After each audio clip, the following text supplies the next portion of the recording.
Right.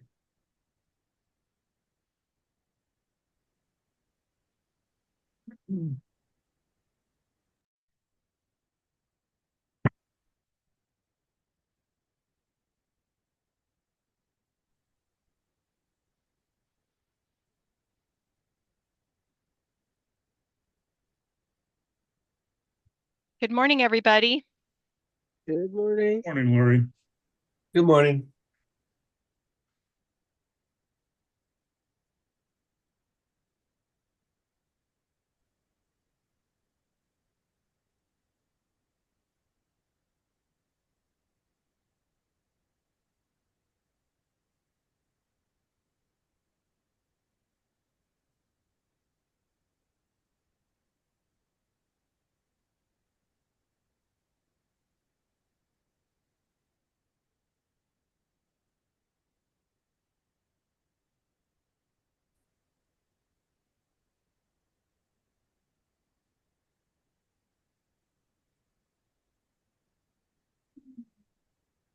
Can everybody see my screen?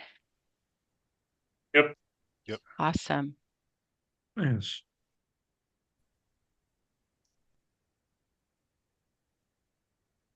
Ooh, why did I just lose all of you?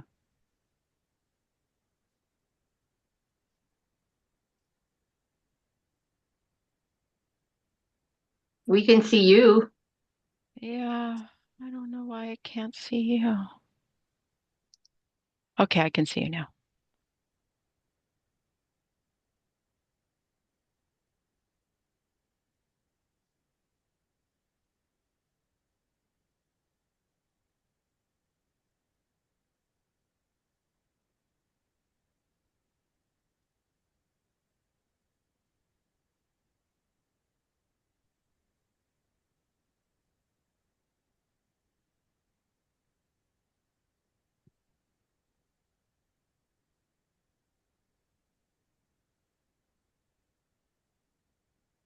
We should be starting any minute now. We're waiting for a lot of folks to join us.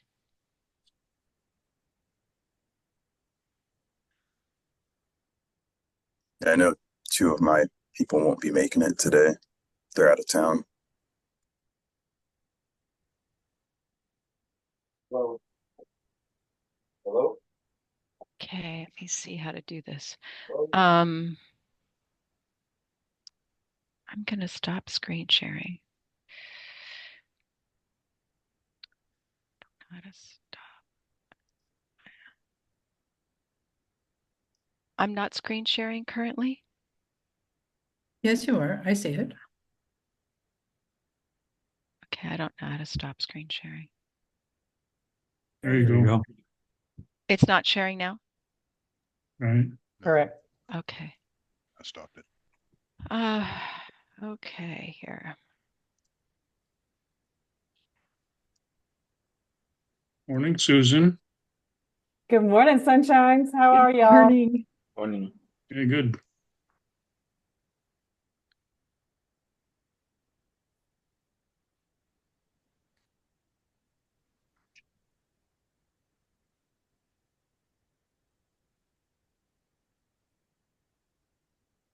Morning, Carlos. Morning, Claire. Morning, everyone. Oh, hi, Ben. Hey, Claire, how are you? Good. How's it going? All things considered, doing well.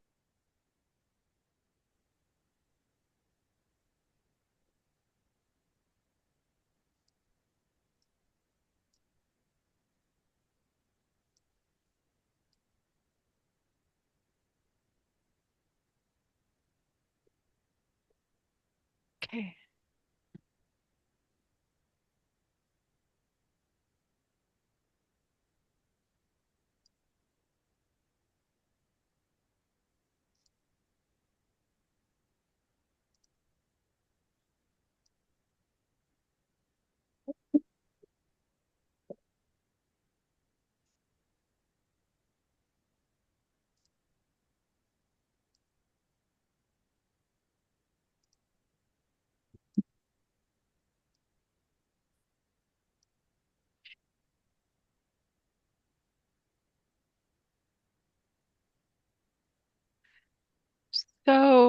It looks like we're missing quite a few people.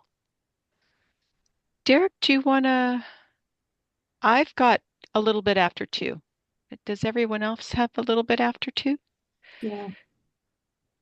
I have a little bit Or after excuse me, 2 after 10, 10. excuse me. Okay, do you see my screen? Yeah, yes. Yes. Okay, good.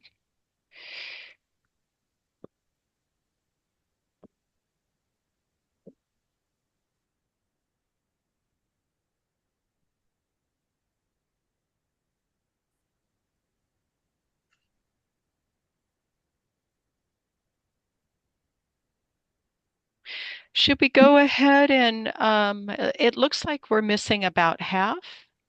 Oh, Ooh. Okay. Could so let me just take a quick look here.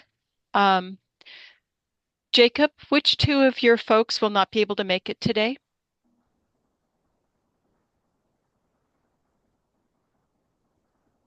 Jacob, Yes,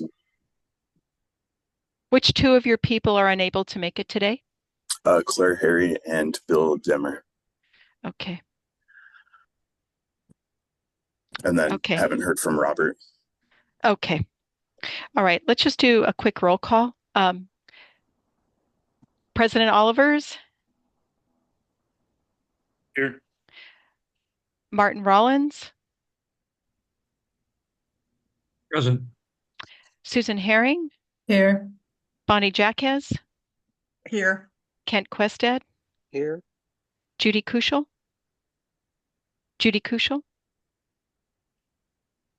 Robert Devlin, Barry Jenkins. Here. See you. Okay, Cindy Hall. Hi, Cindy. Hi.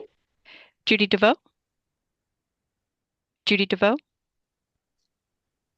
Susan Lashimsky, who I see here.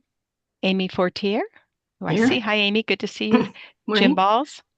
Good to see you, Jim. I saw you a minute ago. Yeah, here. Bill Ziegler Here. and Nick Fiore. Here. Perfect. Okay. So we're missing, we know 2 are absent. We're missing 3 more. But because of time constraints, we just have to start. Okay. Claire, do you want to give everybody a quick welcome and we'll jump into our agenda? Well, yeah, I'm appreciative for those who have made it today. We've got a quorum and we can go ahead and get some things done, I hope. And a special thanks to Susan Crumpton, Carlos Lopez, and Ben Hodap for joining us from AFSCME Retirees. And the biggest thanks, though, goes to all of you, reading through the materials for this meeting. You've all done a lot of work, and hopefully we will be able to assimilate that into something that the board will find useful in running this organization going forward and providing the best possible services to our members. So thanks for all your hard work. And that, of course, doesn't mean there isn't some hard work ahead as we start reviewing each other's pieces of this effort. So we'll take it away.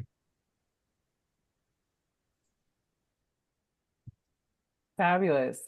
So we are on a journey. Welcome, welcome. I am excited and have been really interested in the reports, having read the written report, but I'm excited to hear these presentations today. So what we are going to be doing for today's journey is first and foremost is having each of the groups do a presentation of their journey and their outcomes to this point. So we'll do all 3 of those. We'll make sure that there are some time for questions so that anybody has a burning question that comes up, we have space built in for that. And then we're going to shift into the same small groups we were in, but you will be receiving somebody else's work, another group's report, and start your next phase is, and we'll talk about it in more detail, is essentially to be working with putting your eyes on another group's topic and doing some reflection around that. So we'll talk specifically about that. But it is important for from our perspective that you have time today in those breakouts so that that work can get started and we can clarify what that looks like. We'll do a final Q&A piece as we wrap up, and then get our make sure everybody has our next meeting on their calendars. So that's our journey today, and I think I'm passing it back to Lori. Thank you, Susan. I know that you are all very familiar with the checklists, and I know that your staff designee also sent you the checklist that you'll be using next. But just as a reminder, all of the checklists are in your handbook. So just a quick, this is very quick. As Susan articulated, you'll be getting your new assignments today, and you receive them already by email from your staff designee. Your work will need to wrap up with recommendations by June 13th, so it's a quicker timeline. And we'll be repeating this process, so you'll get a chance to weigh in on the other two checklists that you've not yet had an opportunity to review and to provide insight on. So the goal is to finalize your work preliminarily in September with a final in early October. If we don't need that October meeting, we won't go ahead and do that. Our ad hoc committee is meeting in October, and we'll be passing on the recommendations to them. That's the group that is a small subset of the board, and they're helping me and my team with implementation of the plan.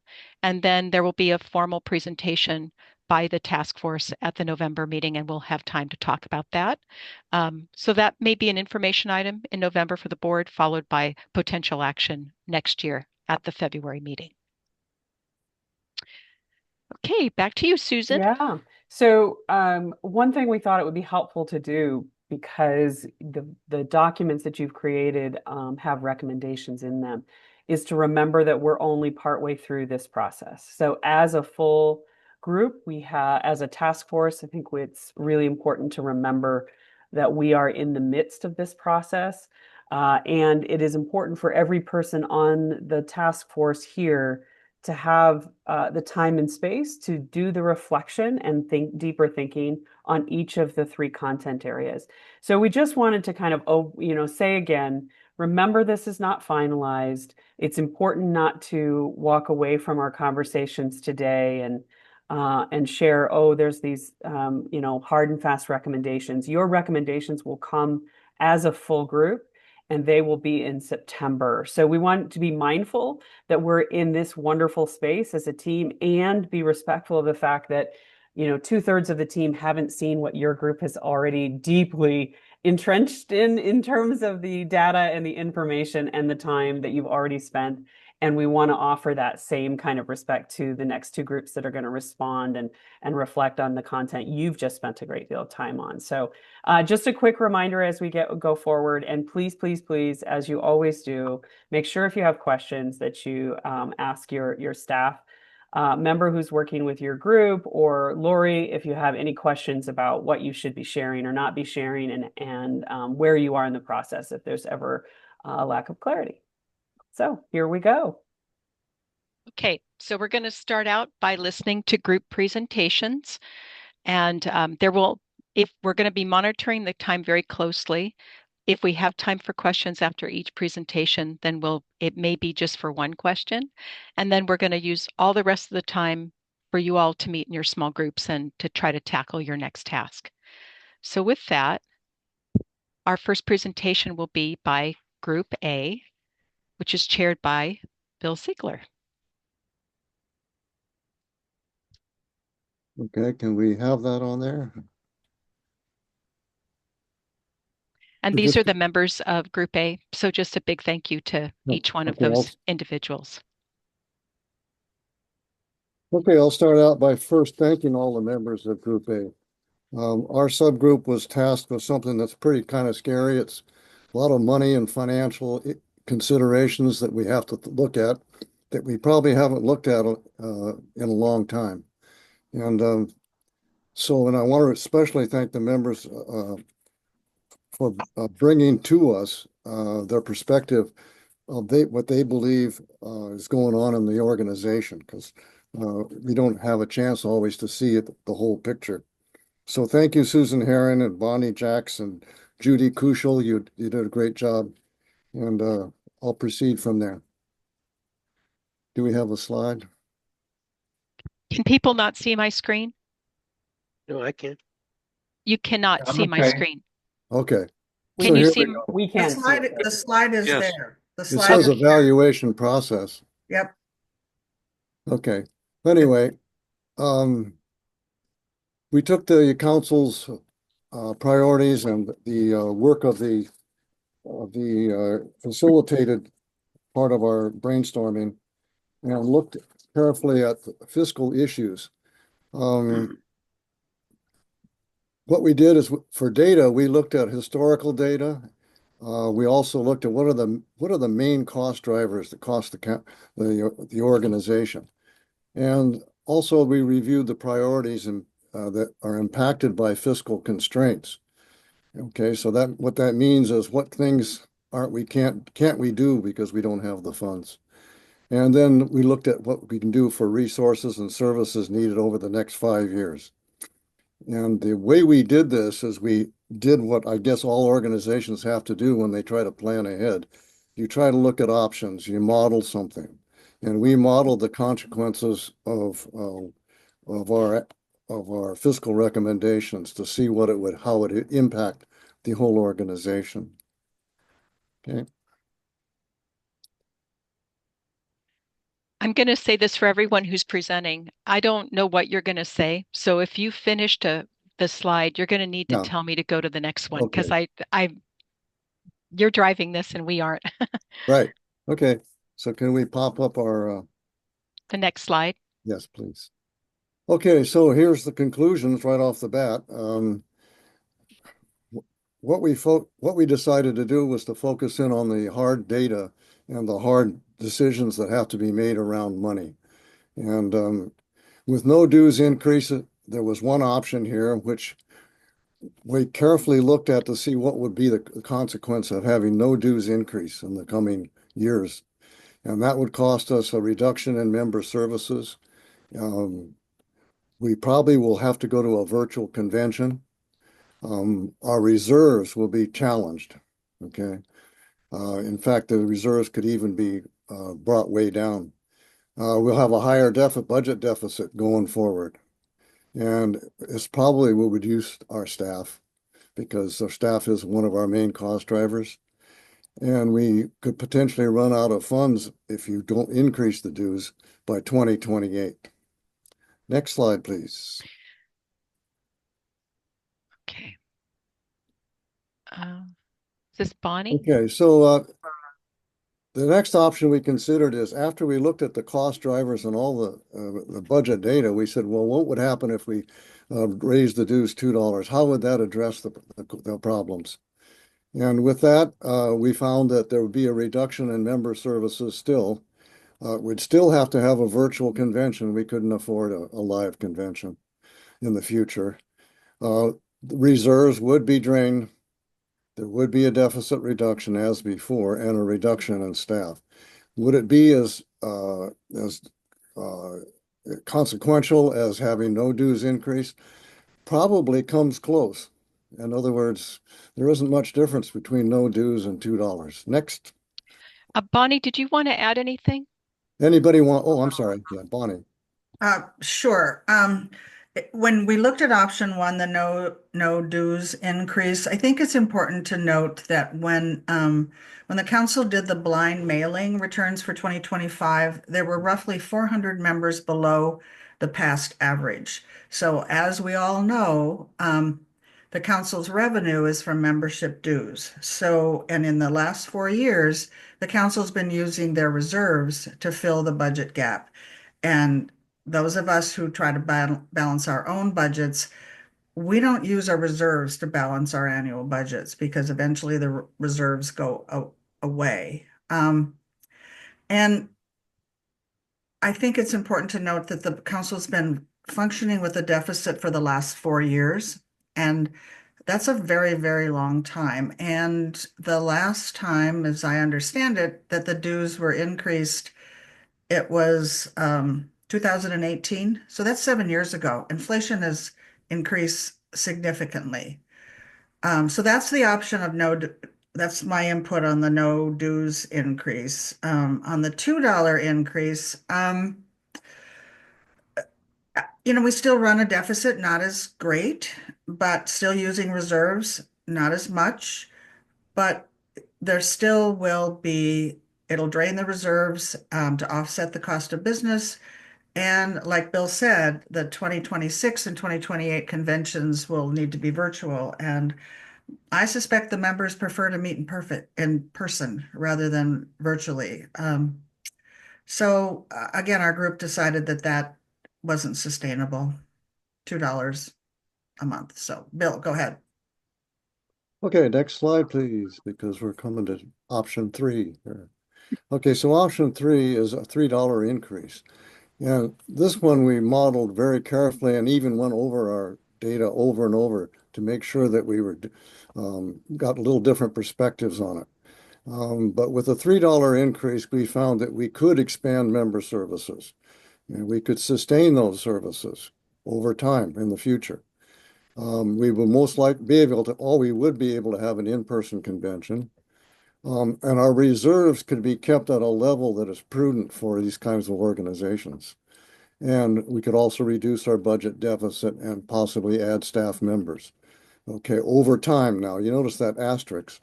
We don't think that this would happen with a $3 increase right away.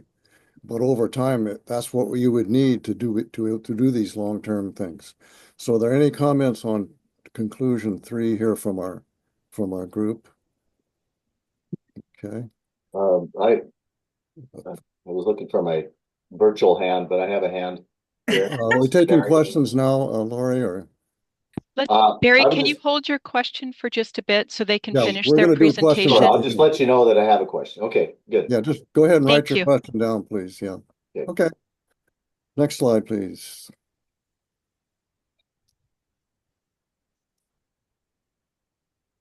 Bonnie, I think. Okay.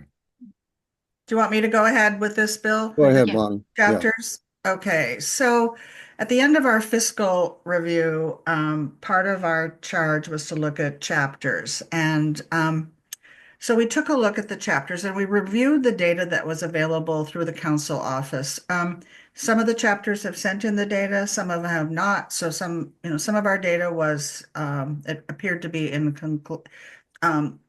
inconclusive. So we thought that more information was needed for us to make any kind of a recommendation about what to do with the chapter's resources. And so we recommend that the executive board, through the virtual district leadership meetings, begin discussions with chapters about chapter health and funding to support their growth and viability. We also thought it would be helpful for the chapters to have guidelines about how much of their revenue should be directed to support membership recruitment, retention, and engagement. And I heard that over and over and over from Lori and the council, that that's the main purpose of chapters is to support recruitment, retention, and engagement. And again, the health of the organization is based on membership fees. So that's super important. And that we also recommended that the council, working with the board, identify where chapters can voluntarily contribute funds to support statewide membership efforts. Some of the chapters that we looked at are heavy with investments, and maybe they don't. Maybe there's a better use for the money to help other chapters. So we discussed some ideas for funding ideas for providing more money for maybe stressed chapters to help them meet minimum requirements to address the RPEC priorities. It wasn't really clear how much income was needed to or how it relates to the relevant effectiveness of a given chapter. So we noticed some trends. Some chapters, some chapters may not be using their resources to fund membership priorities. Again, for recruitment, retention, and engagement. Some chapters are not holding meetings, which apparently is an expectation. In some cases, the presidents are aging and not willing or able to explore virtual or hybrid meetings. Some of the younger members, the plans 2, 3, are not interested in chapter attending meetings, but really want to be more involved in advocacy efforts, which the council, RPAC group is very helpful in doing the advocacy pieces. And it's noted that since COVID, that our largest chapters are averaging between 25 and 30, or maybe a few more in attendance. And the smaller ones are averaging 10 to 15 people. And prior to COVID, apparently the attendance was double that. Some chapters are not producing newsletters, even though they may have the funds to be able to do so, limiting members to access to late-breaking information, especially for our members that do not rely on email. And according to the council, that's about half of our members. That's 6,000 folks that still aren't relying on email. We also asked some questions about the chapter's operating budgets, that the ones that were on file, not all of them were on file. And we believe that the chapters appear to have adequate resources and maybe even the smaller ones, but we really need additional information to make any recommendations. So we believe that more information is needed to evaluate the adequacy of the chapter per capita. So in conclusion, we recommend that the council provide 2 ways for the chapters to provide voluntary contributions to the council budget, especially since even if we do, or I hope we do, a dues increase, it's not going to occur till 2027. So that chapters that have extra resources, maybe one, they could contribute money for the purpose of specific purposes or for the general unrestricted use to help fill the budget gap for the council office right now. So that's it for me, Bill. Next slide, Lori, though. Thank you. There you Okay, so got it. thank you, okay, Bonnie. And then what we're seeing here is we were asked to look at the future of how to do this process and incorporate this into our organization, because in our view that we've done a very good job of accounting. We have pretty good financial controls. We're following ASME guidelines, and for the most part, there's a lot of improvements could be made there. So the forecasting process we went through was pretty intricate. We actually set up a computer model and then used different values for inflation and cost drivers. In other words, we didn't depend totally on what's happened before. We tried to make realistic assumptions about what would happen in the future and then modeled each of those assumptions. And as a result, I think that's one way to a typical way to approach forecasting. But there are probably other ways that could be done also. Anyway, our recommendations are here on the slide, and we need to project and plan for cost drivers. In other words, look at those cost drivers that might escalate faster than inflation, and look at others that might not be as bad, and put that into your plan. Plan for expanded membership services and resources. We've got to continue to move the organization forward. That means doing that, I think. Plan for members research, another possibility. Enable technology investments. If we have good technology and we can do that, we can make a lot better decisions in the future. And assess our fiscal stability. Fiscal stability is having a dependable revenue source, but it's also it's a way to address the issues that we're going to face in the future. So for budget forecasting is an important recommendation. And on that, I would say that if there's any questions on the rest of this, well, I think that the organization would do itself a lot of good by having a way to forecast their future expenses and revenue. Next. So I think that is the end of your presentation. We're running a little bit behind schedule. Um, so is your question an easy one, Barry? Yeah. Oh, no, I was just gonna put in the chat, but I'll say it.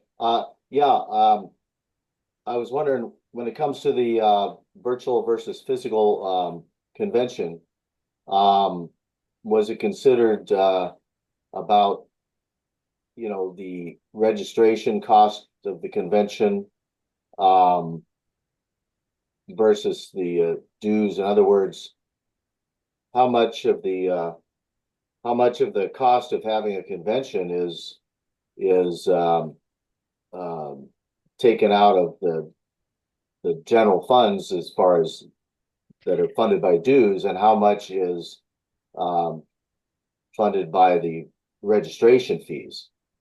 In other So, words, is there room for adjustment in the registration fees for the people that are actually going to it rather than having everybody pay for it, or that kind of concept? Was so that considered?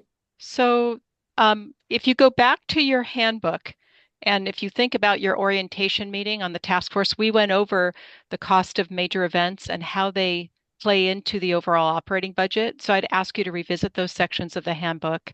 But Yeah. in the forecasting did presume that there would be an increase Mhm. in the registration fee. But that again, that that wasn't modeled until a later time. It wasn't modeled for the convention in 26. Uh, So that could be an option for the board Yep. in the short term, but that convention is every other year, and the role of this group is to look at the overall fiscal stability of the organization. And so that is just one piece of it. And honestly, it's not very significant. It's our largest event, but there's other issues that are demonstrated in the materials that you have and in the forecasting that's been done by Group A. and Um, I have a part B on that actually too. I don't know if I we've I wonder, okay. Susan, No, what we do you can think move we should on. do? Because we're about 20 minutes behind. Do you want to take the I would questions? I would finish Barry's question, and then a question was asked and answered in the chat already. So, Okay, cool. and then maybe we start with Group B because I think we're going to be okay. Okay, But perfect. All I'll right, get to go ahead, Barry. Barry. Well, when it comes to services for member services, there's references to expanding member services, and I'm just wondering what's entailed in that, that we have to consider that, what expense are we talking about there? Is that just staffing? And what's not being done that was anticipated to be done through member services? Because, that's one of the arguments in favor of the dues increase. Yeah, and I'm happy to offline with you because it's Okay, kind of a longer discussion. yeah, But yeah, I'm there are sorry. things we're not able to do because of staffing and costs. Uh, And so only one example is that, you know, we have we have a need to figure out ways to generate revenue. And right now that's only on the council. We generate all the revenue basically for the organization. And, as Bonnie said, this year's unfortunately our revenue's down. And so we need chapters to step up and help, but we also from our council could do more mailings. That's a workforce issue because we're already down a person. It also is a money issue. Those mailings are super expensive. right. And so, you know, uh, what you're hearing from me is this is a massive concern. It's what keeps me up at night. So it's a separate conversation. I'm very happy to have it with you, but I Okay. hope that that helps. That's just like one little area, but Yeah, I'm very happy to share anything offline. I just don't want to derail this meeting too sure, much. sure. And I Thank also you. want to honor the group of Group A because they've been Yeah, digging into this stuff for months. right. And so you'll see, and by the way, all of you can have access to all of this stuff and you're going to look at it all. Remember that. You're going to get your chance to dig in and to ask questions. And so if you feel like you want access to the other groups' document lists in advance, you're welcome to do that. Thank you very much. Yeah, and Bonnie noted, yes, we have a huge repository of information for Group A. Okay, why don't we get Group B up? And I think Cindy and Amy. Yep. Yes. Okay. Here we I want are. to, and Barry, I was going to say, we're taking on the fiscal group next. So we're going to be getting and going through that information. So we're Right. going to be finding out a lot more. So, Amy, did you want to start or you want me to start? I'll go ahead and start, Cindy, and then have you maybe complete for us. Okay. Here was our team. We're sorry Judy wasn't able to join us for much due to health concerns. But again, a big thank you to Group B for the governance evaluation. And I'm ready to move to the next slide.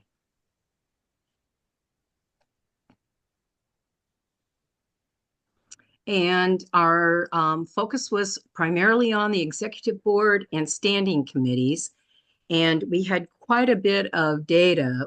We were indebted to Derek for his work in putting together a repository of documents for our referral, which we used throughout our gathering and assessment. And I think that that's now being used for all of the groups. It was very helpful.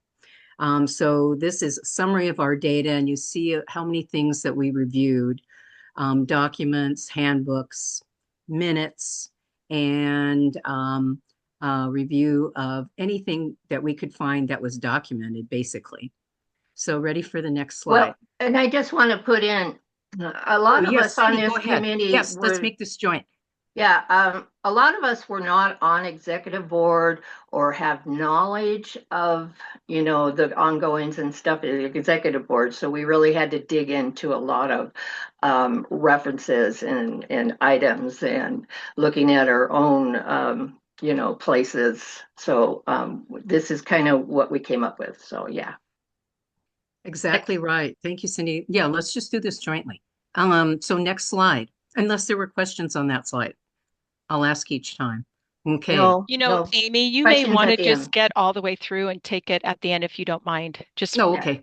Yeah, thank we you want to guys. go on this. So Oh, okay. Very good. We'll continue on.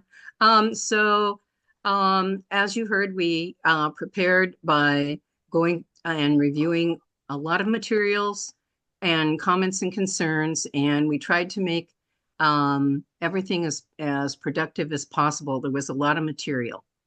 And so concern that we had was how everyone in their work with committees and the executive board, how do they participate? So this recommendation is preparation.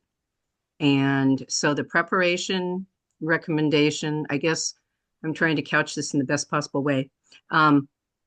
After reviewing governance, we looked at participation, and participation was important to have preparation ahead of time so that everything could be as productive as possible when we do have meetings and interfaces with members and executive board or standing committees. Any questions on that before I move on? No questions. Okay, thank you. Next slide. Next slide.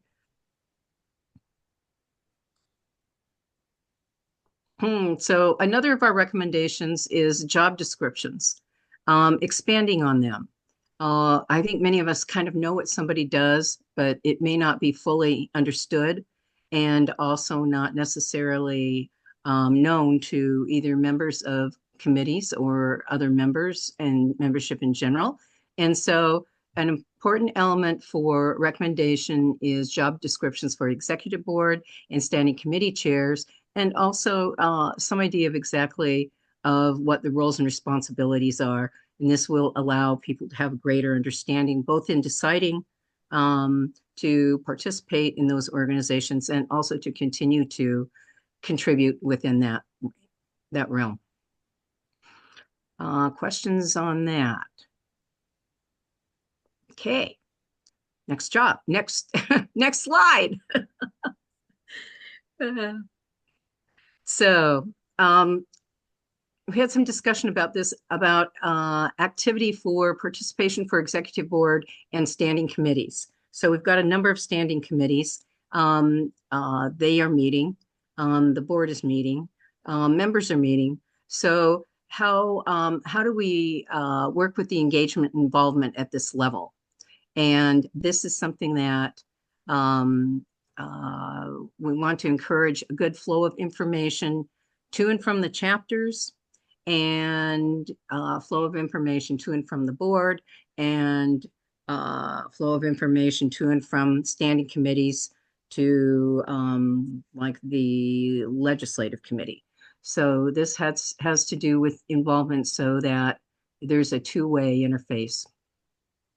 I just want to jump in here with this also. A lot of the meeting and the committees and stuff, their meeting minutes go to council. And then from there, our understandings, they're come out from council, or they go through the president and they get, relayed out. What though is going out is not the meat of what happened into the meeting. So trying to get that information out a little bit more. Thank you, Cindy. Next slide. Standing committees. We had a lot of discussion about the role of standing committees and the chairs of the standing committees and their responsibilities in reporting both to the executive board or through like the legislative committee to the executive board, and then also how do chapters get the information. So we looked at recommending stronger outreach so that there is this interaction between chapter leaders, and also greater participation in the sharing of information, and how that will help facilitate some of this committee information moving back and forth more readily, and from a greater understanding of what the material is and if there's further action. And Cindy, other comments on that? Well, the only thing is, like, when there's new members, possibly getting those new members up to par, having them set, anything for them to be able to read the previous minutes or for the last 12 months, and being up on what is going on within those committees. Thank you, Cindy, and really Barry or Nick or Kent, please feel free to chip in just real shortly. We'll go by quickly, but if there's an important element, I want to make sure it's there, or we could put it in the chat. Next slide then. Oh, hey, there we are. Okay. Questions. And I thought we had one more slide. Sorry. Yeah. Amy, I want to thank everybody in our group who participated. We had a lot of meetings on this. We started out kind of slow and then got refocused in. And I want to say big thanks to Derek, who worked with us, and just got us all our information that we needed. So yeah, is there any questions?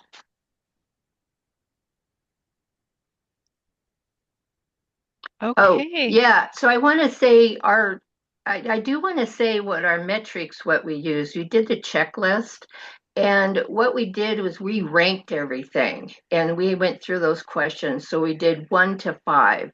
And so what it did was everything executive board and the committee is about a 3.5, but there were some 1s and 2s. So we went back and looked at those rankings that were low and kind of addressed those. Just to let that know. And I also want to ask Nick or Barry if there's anything you'd like to chime in that we missed before we pass over to the next group. And as I don't think so. said, no or yes? No. Yeah, Nick? go ahead. You go ahead. We're okay. Go ahead. Yeah, I'm fine. Okay, good. Kent, Barry, okay. I'm fine. Also a couple notes in the chat support that. I was going to say there were some things. We did also use, of course, the handbook and material that was in there, both from the survey data. Yeah, surveys. And here were the org charts. Yes, they were in here. I was going to say 20. Yes, they're in here.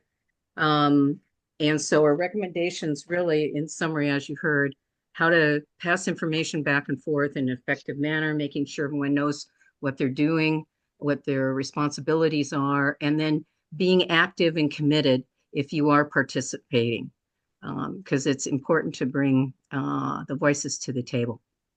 Yeah, one of the questions was, has everybody needs to be ready and prepared and have their questions. Well, how do you rank that? You know, that those kind of things are questions that we had that there was no data on that. So it was just encouraging folks to be ready. Right. And of course, again, the value of communications, and we could go into that in great detail, but not for today. So, again, thank you, everyone. One more. Thank you.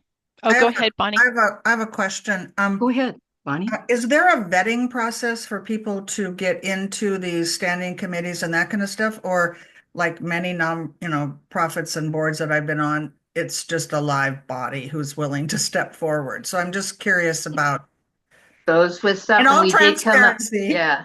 So we did. That was exactly what we were saying. You know, is there, you know, qualities and experience that are needed for these committees or executive board?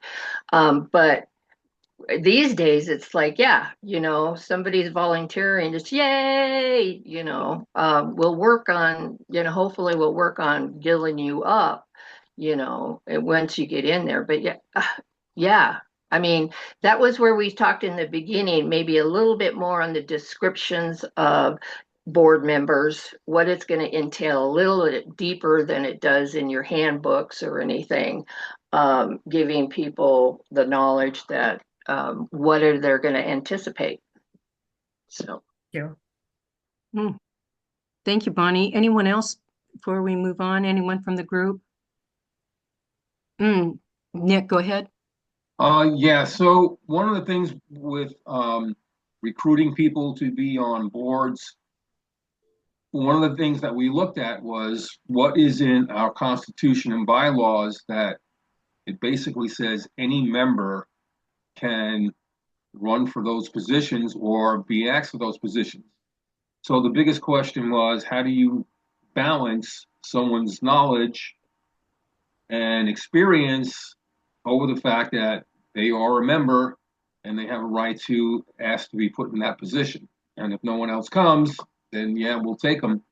But it's a very difficult line to walk, trying to stay within the confines of our Constitution and bylaws that any member could be on an executive board, you know? So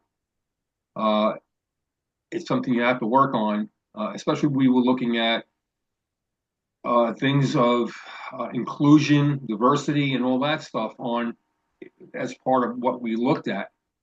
So it became a very kind of fine line to walk. So it's one of the things we definitely looked at. That's it. Thank you, Nick. Yeah, anyone else on that? And please refer to the chat. There's some good comments in there that people have made as we're going through here. And thank you, everyone. Thank you, Group B. Thank you, presenters. Okay, we're going to move on to Group C. And that would be me. And I want to thank our members as well. We did a lot of work. Go ahead and move to the next slide. We collected data and looked at what's the ideal chapter, the gold standard, and we drew conclusions based on our data. We've reviewed materials like which of the chapters have standing committees. Do they have a full slate of officers? Do they have a quorum at all their meetings? Do they meet? And what's the format of their meetings? And then we also someone contacted every president of every chapter to compile data, to get data so that we could compile it. So go ahead, next slide. So, well, let me just go back. Just don't change the slide. But we let's see.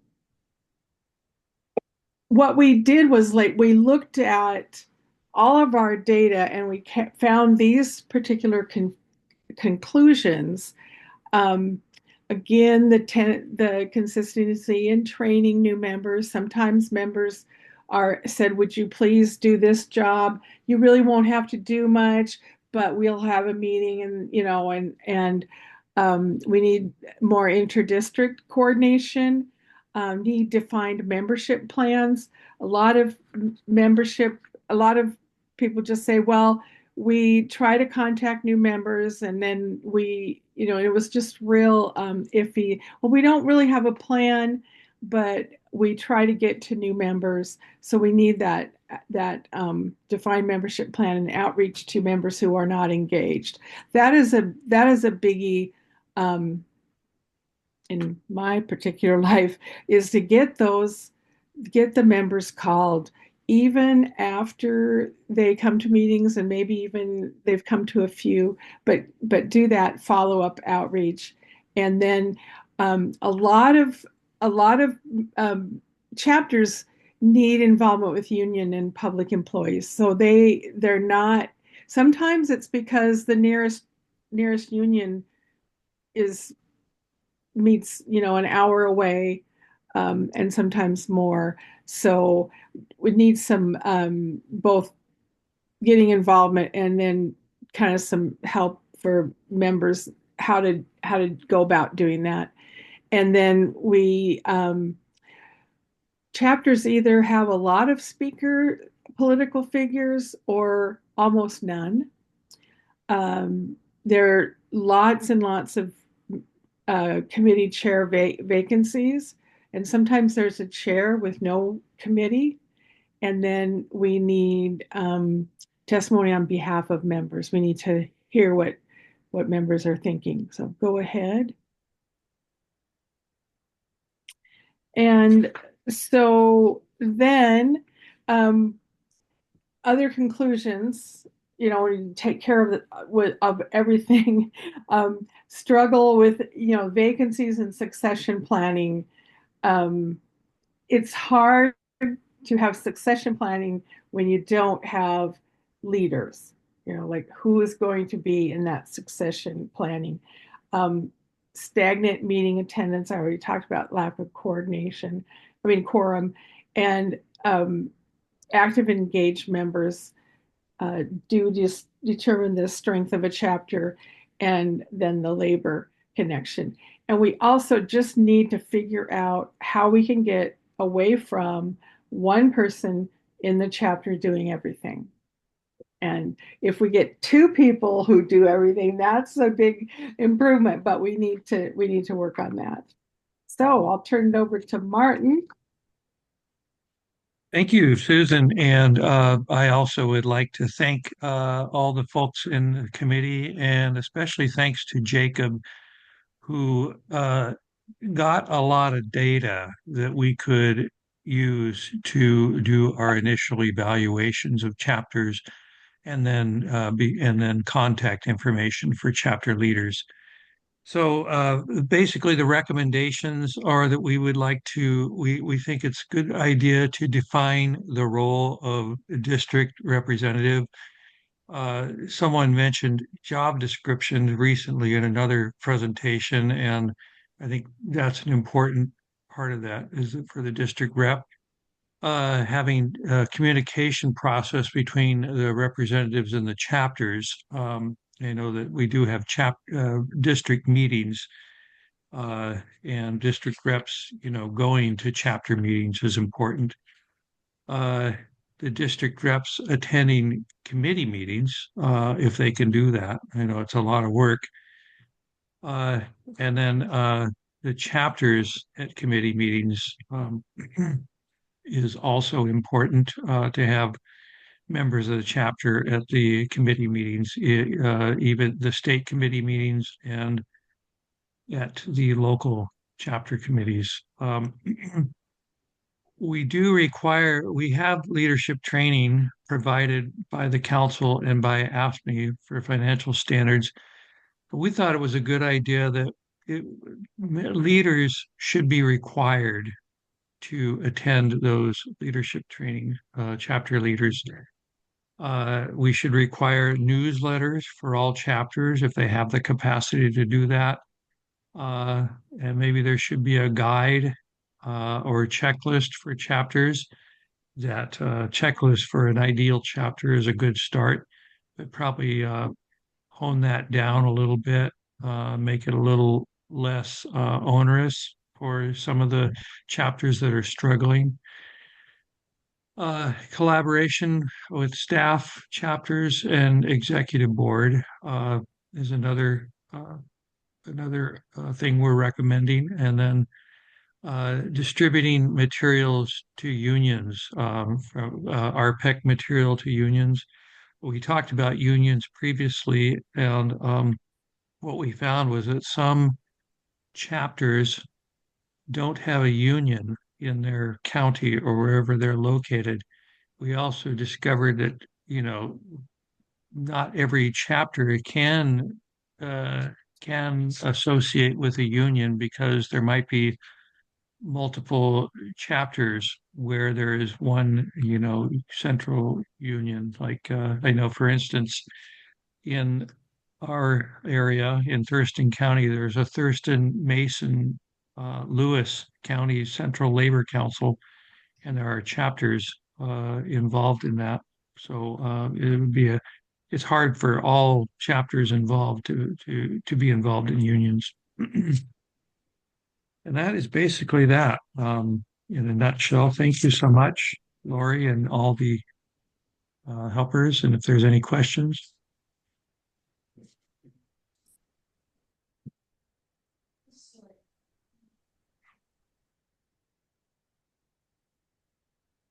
Looks like we're good. I'm not seeing any. I guess we covered everything. The groups are amazing. We finished on time. Did you have a question? Go ahead, Bonnie. There seems to be some overlap between the three groups of information. And so maybe I'm getting ahead of myself, but I'm wondering, I guess that's up to you, Lori, at the very end of this to kind of cement it, because I'm hearing some recommendations that are very, very similar from group to group. So I think that's good, but it also requires some coordination, I think, at the end. Yes, and I think that as you look at the work of the previous group, you have to remember that you're focused on the governance structure, the structure. And so what we're asking is are the structures working? Or does the structure need to be changed in order to improve and strengthen the organization to better serve our members? So maybe some of the things are kind of ancillary. They're really important and they contribute to the strength of a governance structure, but they may not be the governance structure itself. So maybe that's another way to look at this. And I agree with you. There is overlap. And I think all of the groups have done such an amazing job. I was really impressed reading the work that each of you have done. And this is hard. This isn't easy. There's a reason why RPEC hasn't done this, but it's time. We don't, we want to be proactive in making sure that we adapt with the changes, and we're seeing trends that cannot continue to be ignored. So there will be some of this putting together. That's why what Susan was talking about, this is kind of like making sausage. Everything is kind of messy right now. If I'm not to offend any of the vegans here, so please don't take offense. But if for anybody who's a meat eater and has ever looked inside a sausage casing, it looks pretty messy and nasty. And we all know that it eventually tastes quite good. Some people might think it tastes good. It doesn't taste good right now. It's very messy. And so we'll get there and it will be a cleaner package when all of you finish your review. Okay, you did it. I'm going to move on because we're inching towards a quick break. So as you know, from the contact information that you've received from your staff liaison, we're shifting, right? And so so the work of Group A is going to go to Group B. The work of Group B is going to Group C, and the group of Group C is going to Group A. And each of you, including those who were unable to join us today, received the relevant checklist. You received the document inventory that we've referenced a few times, and all of you know they may look differently for your group, but each group did this. And then you received the report and or recommendations or both that have come from the preceding group.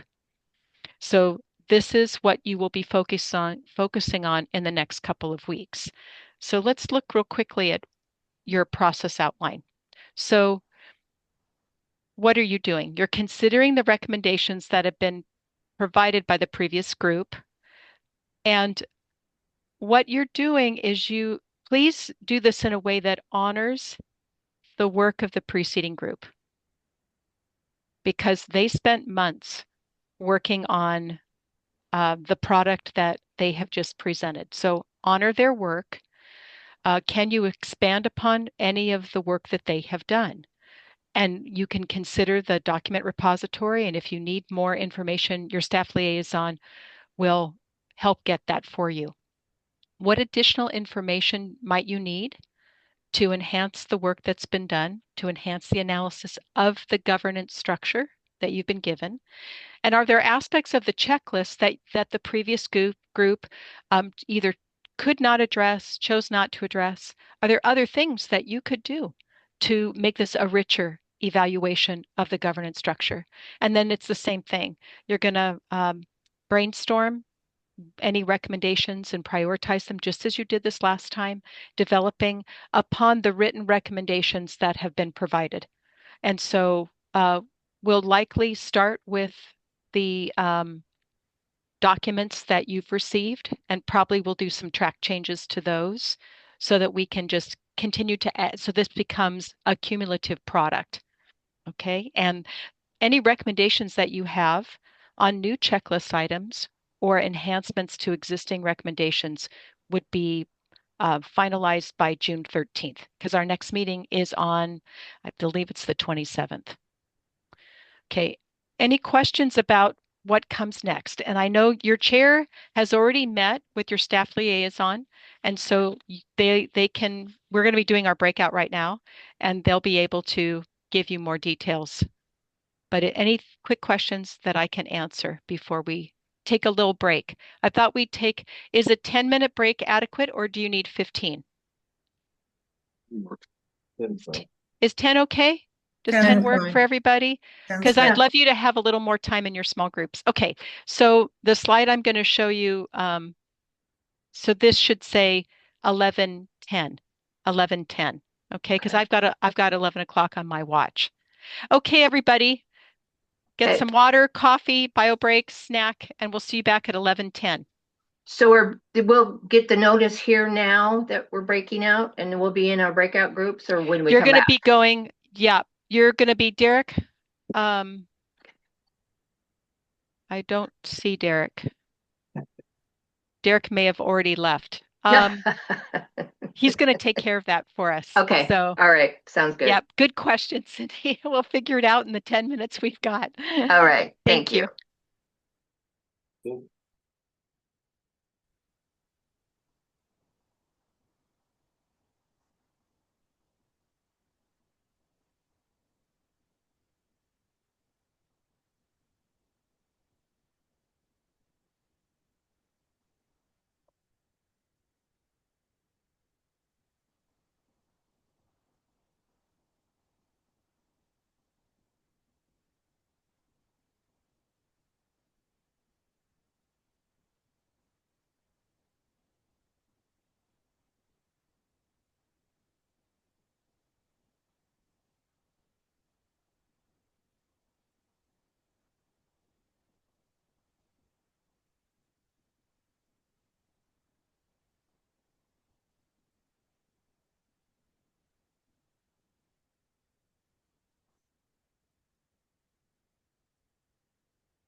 Oh, yes, we replied. Okay, good. Well, I'm gonna get back to it. Okay. Dang, it's hot up there already. Yeah.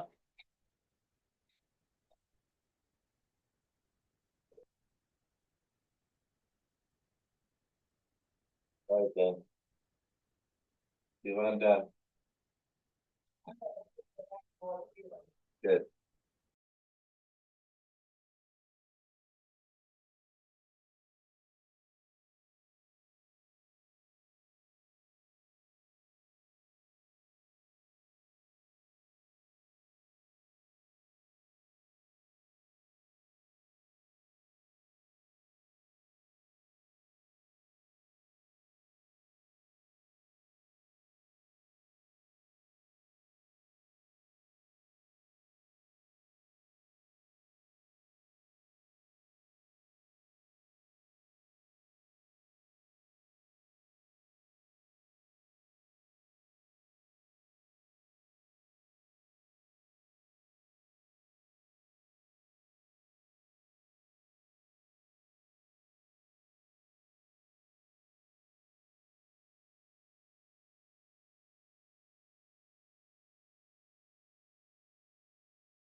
Hey, Cindy.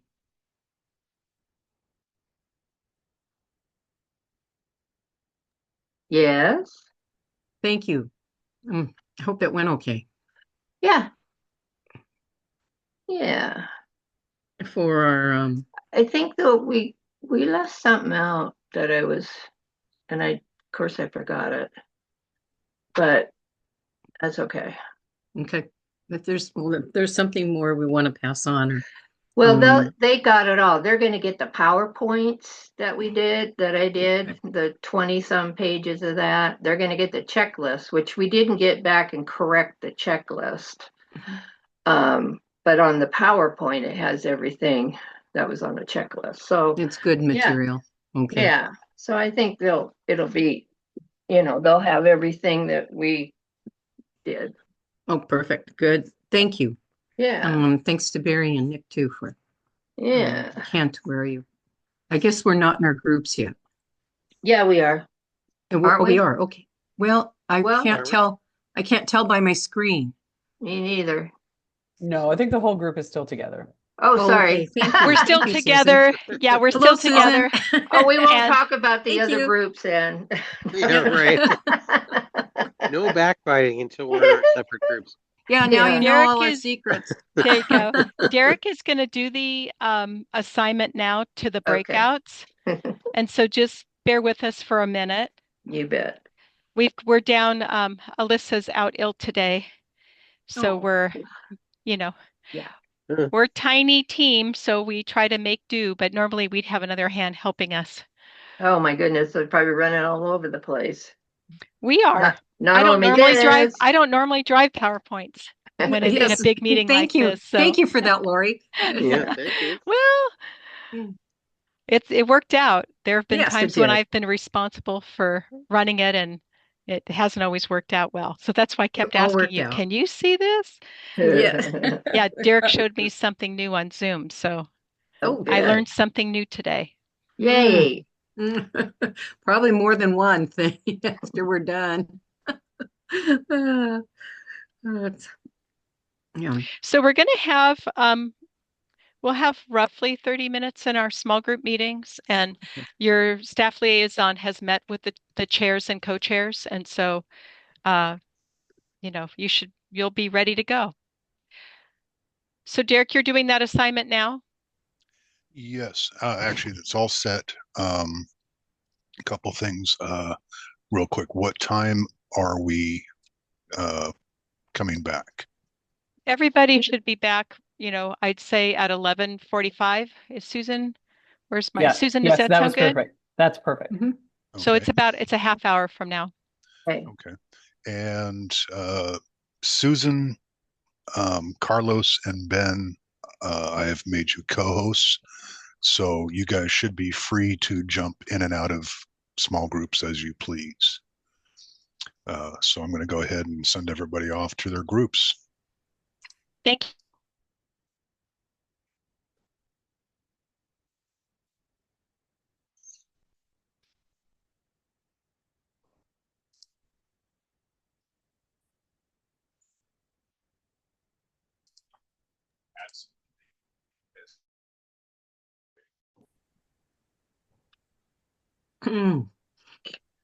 So Derek, did you have something specific in mind, or I'd put some material together this morning?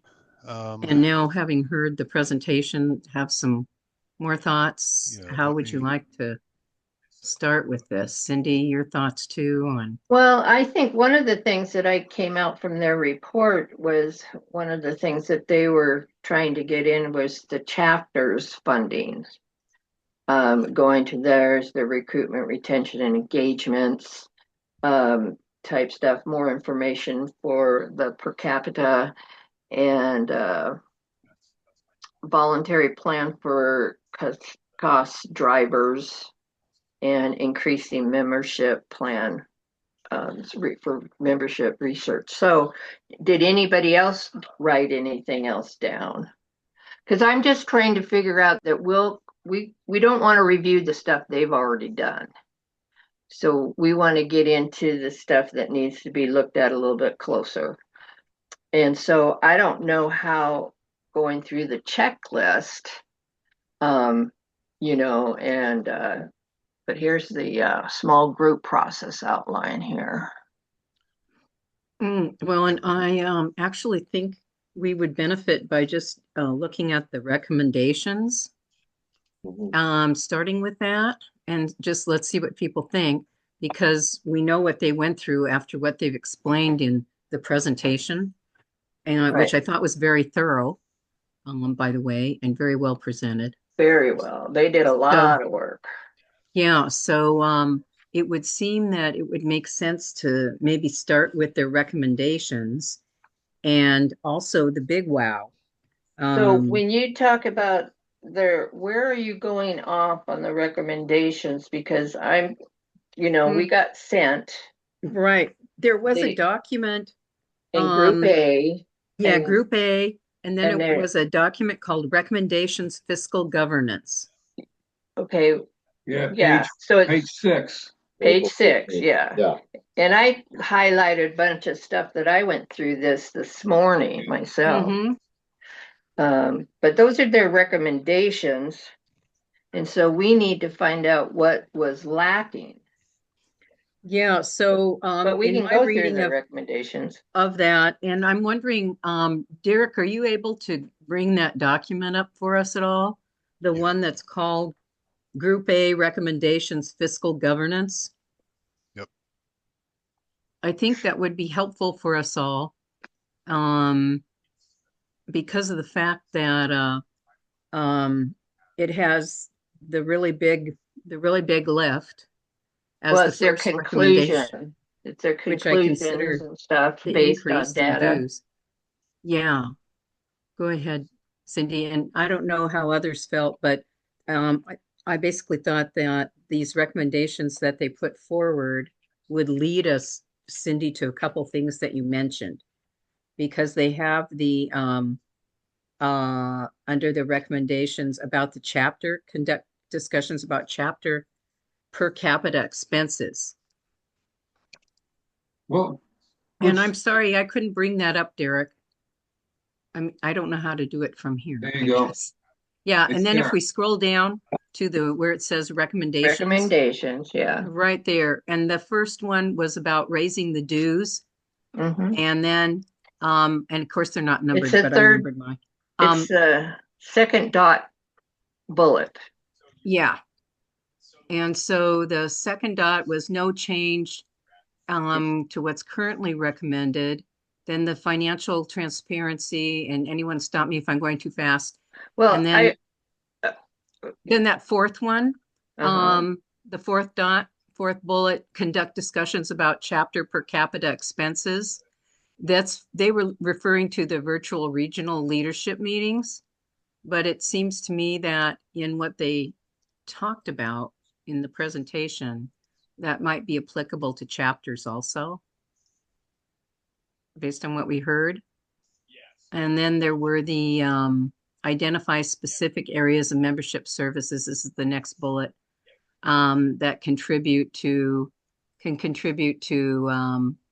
let's see, membership council services. office budget. Right, this would Chapters be can chapters, contribute. yeah, then contributing to the council office, and then documenting the value of the council office and its work for members and chapters.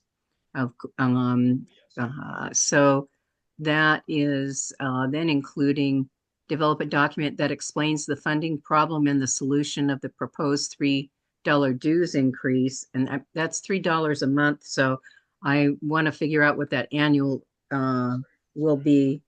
That will be helpful for me. And then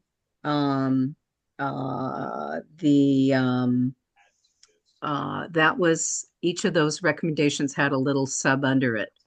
So my proposal is we look at the recommendations and use them as a guide to move through what we would want to propose, if it's either different or better, and then document that. Like Lori said, and they've, with their conclusions, their recommendations, they've already gone through, okay? Right. And not rehash what they're doing. Right. I think we need to look at what was, where was the stuff that that they were looking at. Oh, I don't know. Let's see. I mean, because I guess I don't understand. You want to go with their recommendations, but go in further? Yes. Just explore the viability of those and how they would contribute to how the structures are working. Or that was kind of what I think. And please, everyone chime in on here. Yeah, Amy, if you look at this and basically look at a recommendation and see if it makes sense to us, and then support that recommendation, or say, well, we read this and we think you may want to add this into it. So I think taking what they have and then either supporting it or looking at it and say, well, let's add this to it or change this in. Because, as Cindy said, they've done all this. I think basically it's us looking at what they came up with and either agreeing that, okay, this looks like a really good process to do, or saying, yeah, this looks good, but we want to add to this, or we want to take something out of it. Because they've done all the basic work, Yeah. They've done quite a bit of work, but as they said, they wanted to look further for the chapters funding and what they're doing for recruitment and retention and engagement. And they wanted to look into the more information for per capita. So if we were to look into their recommendations for the per capita, what can we further into that? Are we talking about the same thing then, or not? We're kind of doing the same thing, but yeah, I I want to would, stay away from what stuff they've already done. I right, want to get us into what they lacked. And so we're right, not okay. seeing the checklist. So the checklist, we don't know, and I'm sure they must have followed a checklist and they must have. Yeah, that's in your original task I, force Right. It's in the I task mean, force. it's in the, and I handbook. have it here. I have it here, but for me, going through and looking, check out what they didn't get. And they don't have anything like that. Like we did like the first question, we kind of went through, okay, and then, but what they didn't get to. So you're looking for things like we put in some like NA because we didn't see enough information or Or something. number ones that we Right, didn't, right. didn't look at. That's kind of like what I was thinking of, because I don't want to get Well, into stuff like I guess I'm gonna, no change is currently recommended to the per capita allocation for chapters. So when they're talking about the per capita, they're talking about they don't changing, increasing that or lowering it for the They're, chapters. And they then they the are other, go ahead. right. they are their recommendation is that there is no change to the current per capita amount that is going to chapters, Mhm. even though we're raising dues. That Right. the per capita, the chapter per capita, their recommendation is that it remain the same. Right. And that's what that says. And then they talked about down further, the per capita, right? Right. Amy? That had to Oh, do with the conduct. virtual So conduct, regional leadership meetings. yeah, conduct discussions about per capita expenses in the virtual regional leadership meetings. So that is something, conduct discussions. We can maybe look into this a little bit more. I don't know what the virtual regional leadership meetings. Well, that's coming up in June. Okay. Well, So that, Yeah. those yeah, they happen kind of all the time. Those are meetings typically hosted by Jacob with the district rep and chapter leaders within that district. okay. All right. You can see in the group's report, they have items here. One was the organization, which their recommendation was a dues increase. Mm-hmm.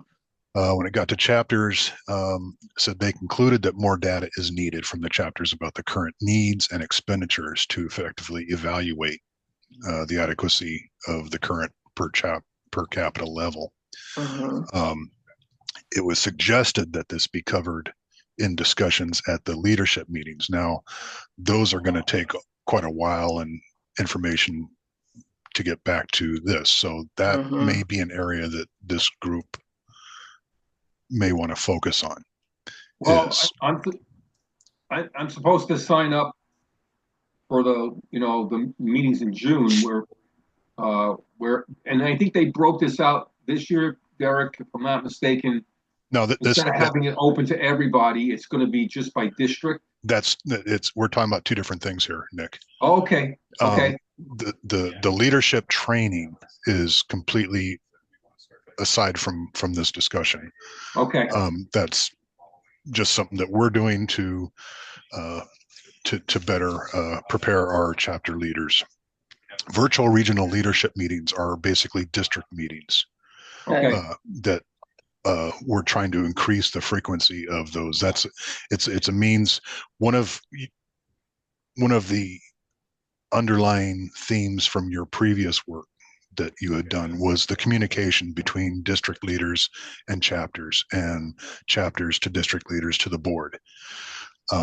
That's what we are trying to accomplish with the virtual regional leadership meetings. Okay. Is hosting meetings for a specific district so that a communication effort can be made between the district rep and the chapter leaders.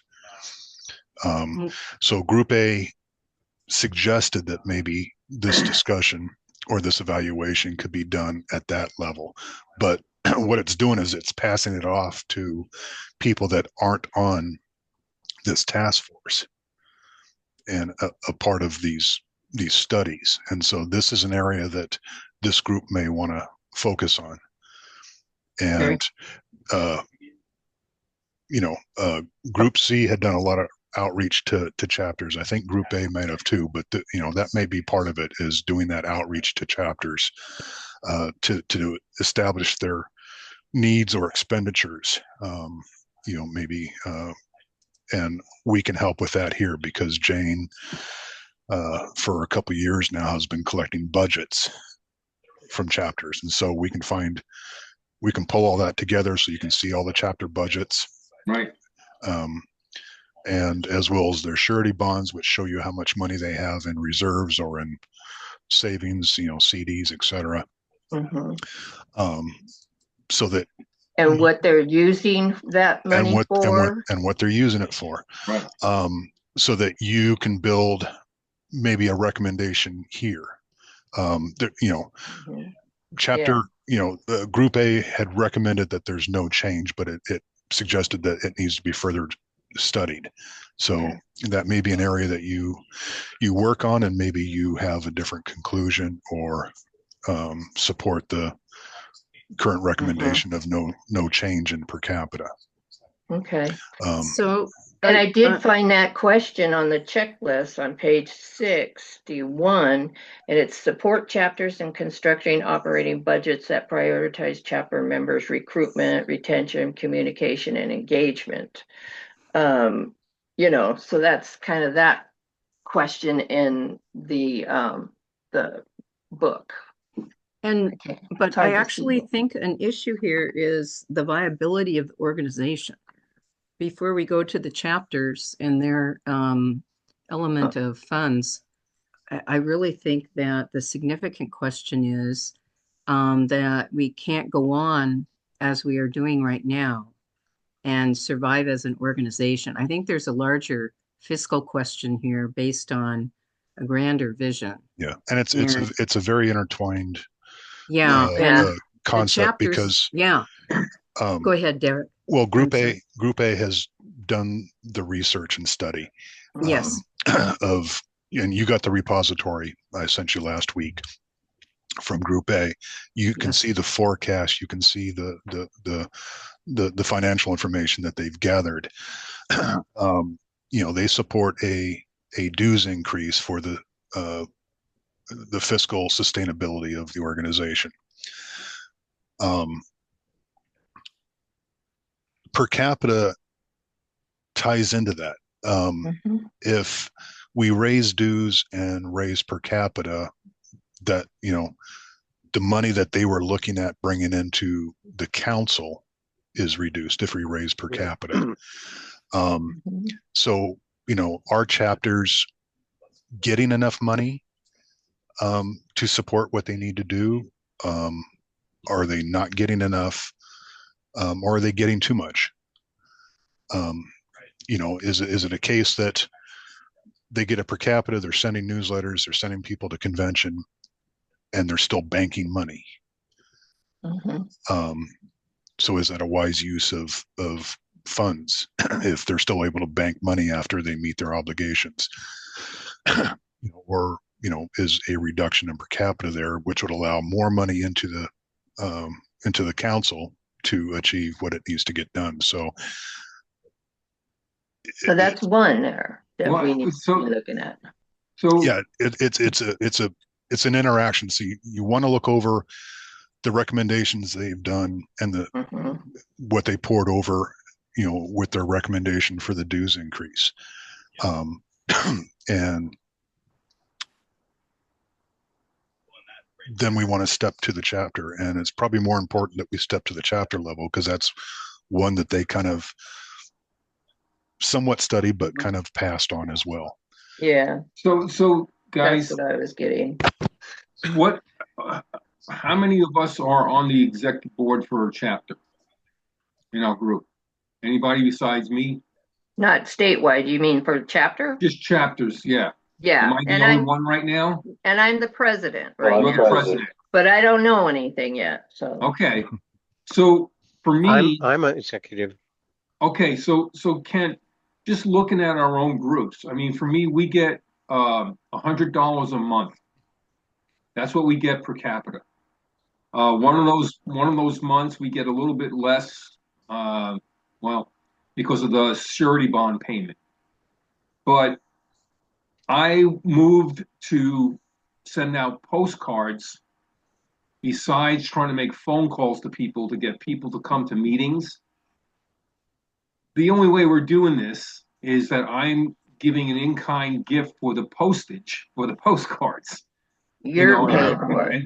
And with our new treasurer, we are showing in-kind gifts and things if they are supporting a particular item, so that you can understand if we didn't get the in-kind gift, we wouldn't be able to do this.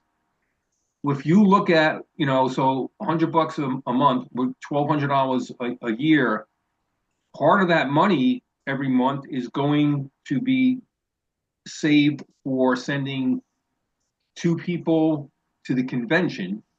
I was told we could send 4, but if you look at the cost of what that would be, um, you know, there's not a lot of money there for us to do this. So when you start looking at the smaller chapters and saying, well, we want more participation from people, so try to get more people to go to the convention. Well, that's not going to happen because there's no way to reimburse them. But that discussion becomes muddied as well, because chapters are getting a lot more. I think, Nick, you're getting the minimum allocation right for your chapter, so you're not getting say $1.40 for every member, because we actually raise it up to $100. Yes. But other chapters are, and there's chapters that have several, and we are getting tens of thousands of dollars in savings. And well, we don't have that. So that's what I mean, Derek. To their point of them, someplace in here they recommended, and I think they gave an example how one chapter 3 maybe, gave some money back to the state. See, So this is something we can look into, saying, okay, if you're going to do this, then maybe a portion of this, for lack of a better word, overpayment can be used to help other smaller chapters. Well, yeah, and like I said, this so this goes deeper too, because part of their discussion was that the conventions need to be I don't want to say cost neutral, but basically, kind of a level on the playing field. Currently, it's a cost to the organization for every convention. And yes, they can raise registration, but that's an impact on chapters. But if we raise dues, maybe we can subsidize smaller chapters. Maybe we pay for a different portion, but that all is kind of in the forecasts and all the down and dirty about the per capitas and dues income. So don't get too focused on the picture you're in currently. Right. Because if dues come up and other changes are made, what convention could look like down the road, and it's not going to be 2026, because just to get a dues increase, that has to go through the 2026 convention. So dues wouldn't go up until 27, and then we're not going to see an impact for another year. But that whole structure could be modified and changed if there was additional funds into the council as to what convention costs look like for chapters. Right. I mean, it's like ours is, we sent, I don't know, we had a whole table full of people coming. There's got to be about 15 or so. Wow. And we're also, once we get to, we're buying bonds. We're not as big as chapter 3, but we're okay. But our money's spent on newsletters, on robocalls, you know, about people in meetings, you know, there's different things and for future, we're looking at some computer stuff so that we can have virtual meetings. But, so should we go back to, then the summary report for official government for the beginning and see what we want to focus on? Because I know we're looking at the chapters. We're going to do that one. Financial viability for RPEC organization to support its purpose, $3 monthly increase. Or do we want to look at that? I've put together just some elements of what I think we've talked about and what I also heard in the presentation. So financial viability, I think, is an important element of, there was some background, would that be acceptable, and what would be the loss of membership with each increase of dues? How many members do you lose? Some kind of something along that line. Chapter finances, just as you've been talking about.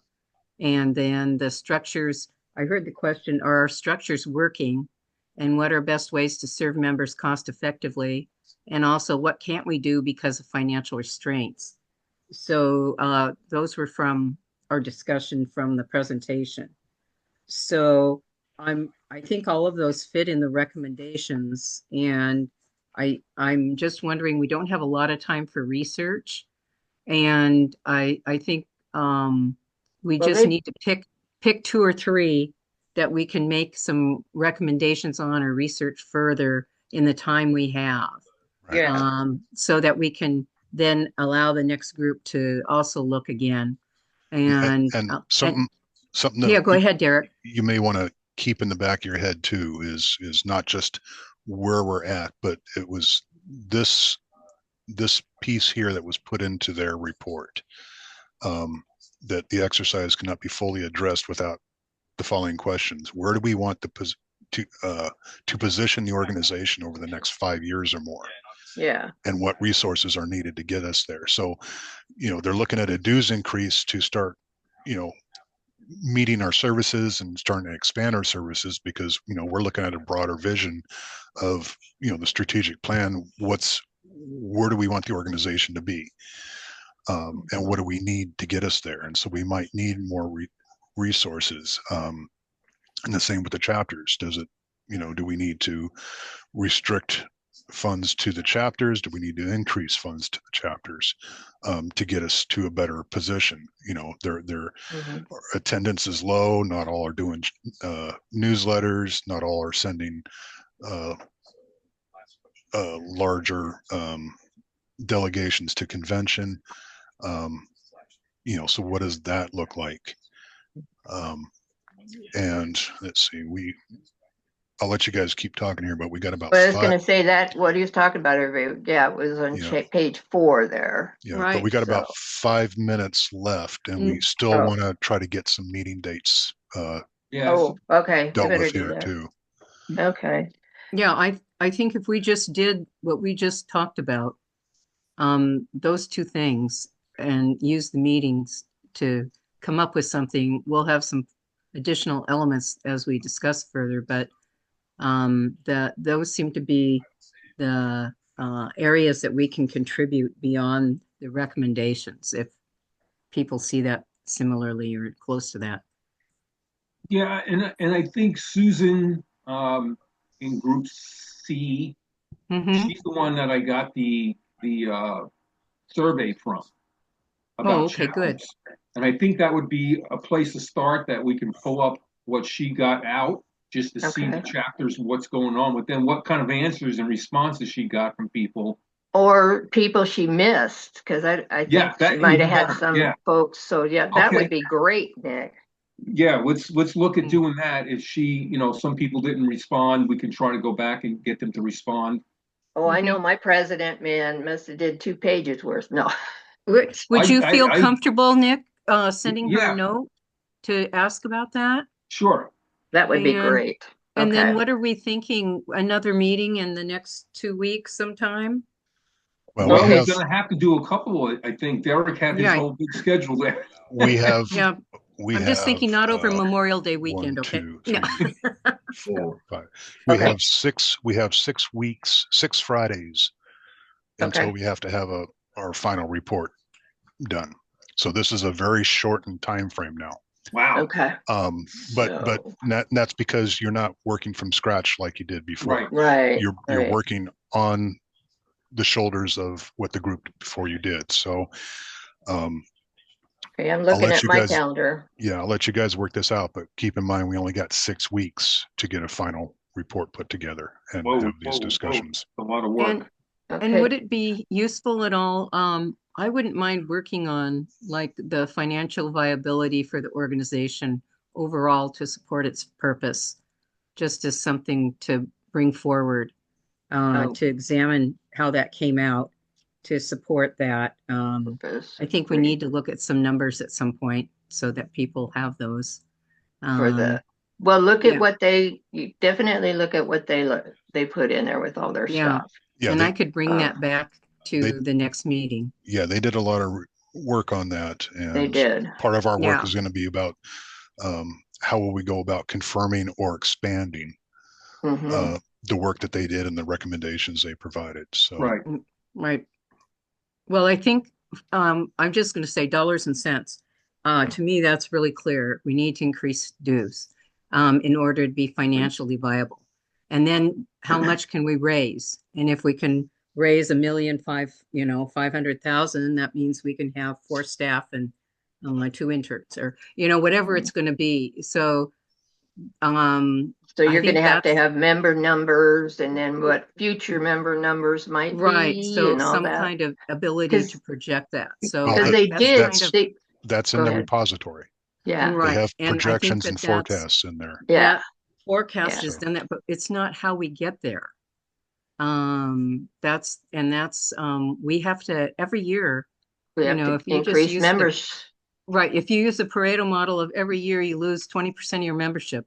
And so that 400 members that we lost after the last increase, I think that's something that needs to be examined more carefully. Well, so that's go kind of where ahead, I was Amy. You can work on that and then bring us, but make sure that you're not, going back to what they did, because they have a lot of documentation too. Right. That we get to look at. Okay, so what about the 9th? May The 9th 9th of May? or 16th? Well, next week? Next week, yeah. Or the 16th. Yeah, I can't do it at the usual time on the 9th, but Nothing on the 9th. What about the 16th? 16th's all right with me. Okay. Just looking at the calendar. I will be back from Salem on the 15th, so yeah, I can do 16th. Okay. I can't do the 16th. Ken, what time can you do on the 9th? I have an appointment at 10:30, but the rest of the day is clear. Okay. Can we move it to the afternoon then? Would that work? Yeah, that would work. The 9th? Are we talking about the 9th or the 16th? The 9th. The 9th. 9th. Barry, can you do the 9th later in the afternoon? Yeah, I think so. Okay. What time are you guys thinking? Around 12? 1 would be better for me, just to give me extra room around the appointment. 1 p.m. on the 9th? 1 o'clock? 1 o'clock.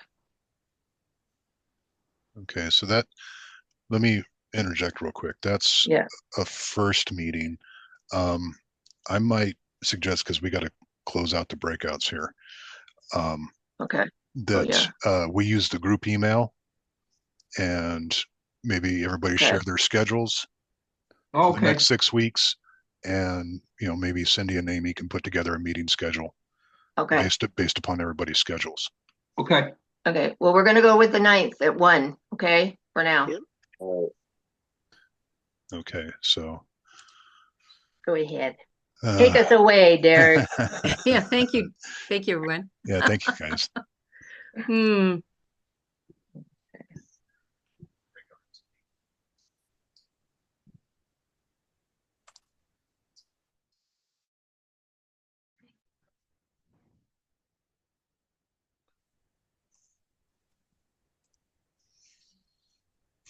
Derek, did the recording follow you into your breakout room only? I believe it did, Okay. because when I opened it, it told me recording in progress. And Okay. It's always funny to navigate recordings. yeah, I've never been the overall host and Oh, moved to a such breakout fancy before. roles now. Well, no, I mean, I've You're been a host getting all before. fancy. No, I've been a host before. I just haven't, as a host, jumped into a breakout. Yes, I've yes. always had the Yeah, that's panic that it would different. end the meeting. So Fair enough, right? Okay.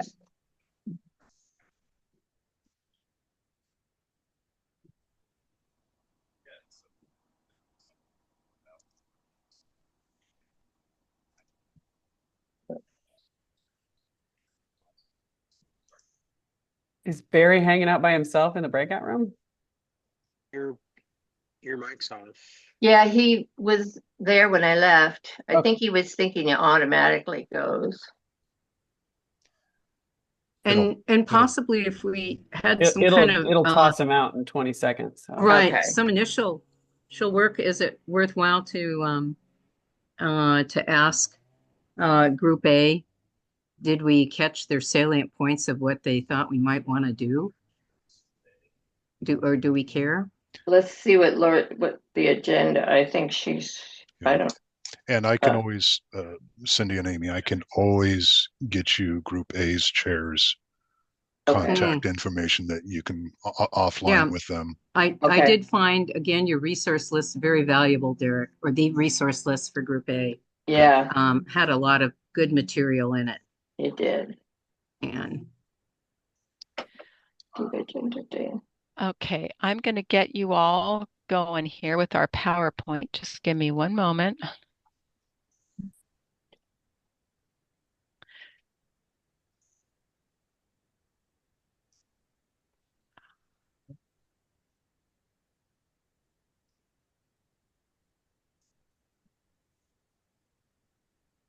So we're meeting again June 13th? Don't know how to do this. Yes. Okay. Well, that's when the actually, recommendations are due. That's our final report. Our recommendations are due on the 13th. For this session. For this session, yeah. Okay. The meeting is the 27th. The 27th. The 27th. Yeah. Thank you, Jacob. So I think we wanted to make sure we had a moment together at this point to gather any questions. So any questions that were coming out from your small groups, if there's any questions just kind of in general, and then we'll put up the meeting date and time again so that you have that on the next slide. But what if any questions either came up for you or anything that you still would appreciate some more clarity on? Amy, this is a good point for you to ask that question. Oh, which one, Cindy? The one for the Group A, what they, you were going to pick their brain. About. It was, I think it had more to do with what we discover. Yeah. So what? Yeah. Yeah. What we need to discover. Right. I'm good. Oh, okay. So I know part of the conversation, and I think at the very end of this group's conversation, there was kind of a question of here's where our focus is going to be. And I believe, Derek, you said we definitely you have access to other group members. So if you have questions, your staff member can help you connect with the previous group members. I think that would be helpful for all groups to know. You don't have to work in isolation in a bubble and not ask a question, because we don't want you to redo work that's already been done. Right. We want you to ask. So I know Derek was going to supply that group. So for any group that has questions on work that's already been done, please just make sure that you know you can connect directly with some of that work. The folks and in our packet, in our handbook, has everybody, or in the front, one of the things has everybody's email and phone number and everything too. Yeah, the group assignment list has everybody's email and phone contacts that you can arrange meetings with. So. Perfect. Any other questions or helpful things from the staff facilitators? Jump in, Lori. Just wanted to reiterate that the link for your group, you can meet anytime you like, because obviously my team and I, we have other work that we're doing on behalf of the organization. So you may have a need to discuss, you have questions that you want to explore together. It may not always be possible that your staff lead will be in the room with you. We'll always try to be, but use that link and use your group links because that way, it's a great way to keep in touch with each other between the meetings that you just set. So I have a question on that. So can we just use that link? It doesn't have to have our staff members set it up for us. We can go in and go to the Zoom link Yes, all those, automatically. all the small meeting group links, which are on the back of that page we just spoke about, Yeah. we're all set up that you can join anytime you need. Okay. And we don't have to have staff there. You're not going to get an AI summary of it, but if you have a meeting, it'll get emailed to the staff member. We can send it back to the group. Okay. If you have a discussion there. But if there's a pair of you, if you want to meet with another group member, share your meeting ID or whatever, and you can meet together and share information back and forth in that meeting link without the need for us, And for we an can official meeting. and we can share a document on it with doing that. You probably could through the chat. You can probably send a document to each other through the chat, and you can screen share in there as well. Okay. Cool. So barely hear you, Kent. If there's a special document that you need, or if it's something that we'll try to generate, then it also is useful if we can use the repository, because that way it becomes part of the record and it will be passed on. It's one of the reasons why we created that model, because a lot of documents have been shared, and this way we're not losing any of them. Everyone can see your meeting minutes. They can see all of the source materials that you've used as the foundation for your conclusions and your recommendations. So that's something else to think about. And we're able to turn that around pretty quickly. If you Yeah, and I could just hear a question by Kent regarding the meeting host. Since it's available, yourself a host. You don't have to be a host for these small group meetings. It's set up that anyone can join them anytime, and so there doesn't have to be a host to open the meeting or start it. If one of you or a pair of you join that meeting link, the meeting will open and you can talk to each other and meet. But you can't screen share? I mean, you may not be able to screen share, but you can definitely send files back and forth. You have the group email files, you can share a file and then have a meeting face to face. But you don't need a host to have a meeting with these meeting links that we sent. Yeah. It seems like it assigns host responsibilities to whoever signs in first. Yeah, it may very well do that as well. So. Oh, I'm reading Ben's comment. Oh, here's the Catholic school kicking in. That's a fun one. Any other questions that team members, would like to have answered before we leave? Okay. All right, Lori, do you want to put the meeting date up one more time? We've talked about it a couple times. Remember, the 13th is when we'd like the recommendations to be done, but our next meeting, same time, same place, June 27th, for this group to come together again. And we'll do I'm assuming a similar thing where the groups will report and then we will shift for the last time. So we'll do that final swivel of the information and you'll have one more kind of whack at the final topic with your team. So pass it back to Lori or Claire if there's any thing else that you need in the ether today. I just want to say another big thank you. Sometimes when people ask me, what are some of the great things about RPEC? I think one of the needs that we fill is that, and many of you feel this way about RPEC, there's so much that we can learn and think critically about. That's why we have such rigorous conversations in our work groups. And what you're doing is a brain teaser. There's no question about it. You're thinking deeply about important stuff that the organization hasn't taken a pause to look at in a really long period of time. So thank you for sticking with it. Thank you for wrestling with the questions. Thank you for attempting to work on answers. And, we just really appreciate the time and the thoughtful consideration that you're giving to all of this. And you've done such remarkable work, and I'm excited to see what you're going to come up with in this, this next phase. Claire, did you want to say anything? Yeah, we've given all three of the groups a little bit of art instruction and a lump of clay and a wheel, and you've now formed these beautiful pieces of clay, pottery, or whatever. The other groups are tasked with selecting the blazes that will be used and firing the things without breaking them. And we're going to have some real beautiful results, I believe. Thanks for all your work.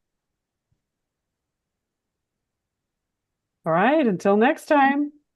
Thank you all. Thank you. Good work, everybody. Great job. Thanks. Bye. Have a nice day. Thank you, Susan. Thank you, Ben. Thank you, Carlos. Yes. Thanks a lot, everyone. Bye-bye. Thank you. Bye. Let me stop the recording and we can all talk for a minute. Maybe